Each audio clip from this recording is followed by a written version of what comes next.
Nous émettons beaucoup de CO2. Trop. Question: lequel de ces compétiteurs stocke actuellement le plus de carbone? On entend souvent parler des végétaux. Mais est-ce plutôt l'atmosphère? Ou bien les sols? Haut la main, entre ces trois champions, ce sont les sols. À eux seuls, ils stockent plus de carbone que l'atmosphère et les forêts réunies. Comment est-ce possible? Simplement parce que les plantes, qui captent durant toute leur vie le CO2 présent dans l'air et le transforment en matière organique, finissent par mourir et tomber au sol. Cette plante, en se décomposant dans le sol, lui restitue des éléments nutritifs et l'enrichit en matière organique. Cette matière organique qui est riche en carbone. À l'échelle de la planète, les sols stockent 2400 milliards de tonnes de carbone sous forme de matière organique.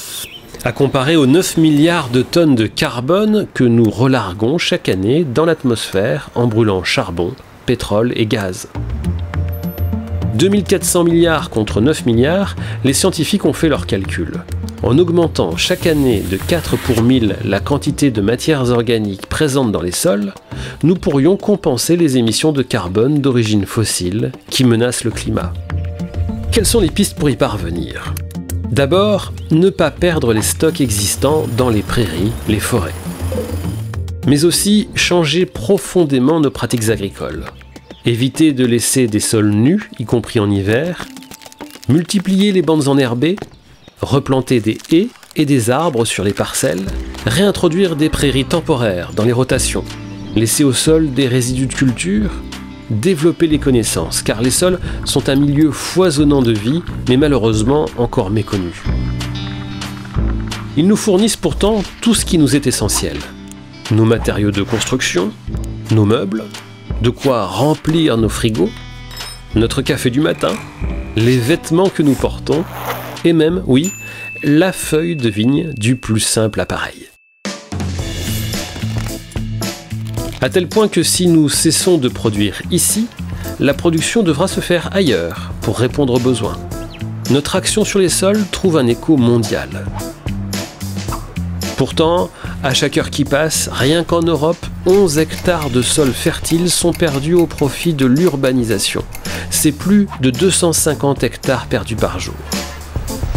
Au niveau mondial, les sols subissent également de très fortes pressions. A l'inverse, une mauvaise gestion du carbone de nos sols pourrait au contraire doubler nos émissions de CO2 et dans cette spirale, accélérer le dérèglement climatique qui diminuerait lui aussi la fertilité des sols. C'est donc maintenant, sur des choix du quotidien, notre alimentation, nos projets de construction, notre façon de produire de l'énergie, de gérer les forêts ou les champs, maintenant que nous devons définir la place que nous réservons au sol. Au-delà des objectifs de protection à encourager au niveau international et européen, l'usage des sols doit être réfléchi à une échelle locale en fonction des caractéristiques des sols et des besoins à couvrir. Bien plus qu'une surface à bâtir, les sols doivent être envisagés comme un allié des territoires pour leur alimentation, leur énergie, pour limiter les risques d'inondation, améliorer la qualité de l'environnement. Les sols sont notre histoire.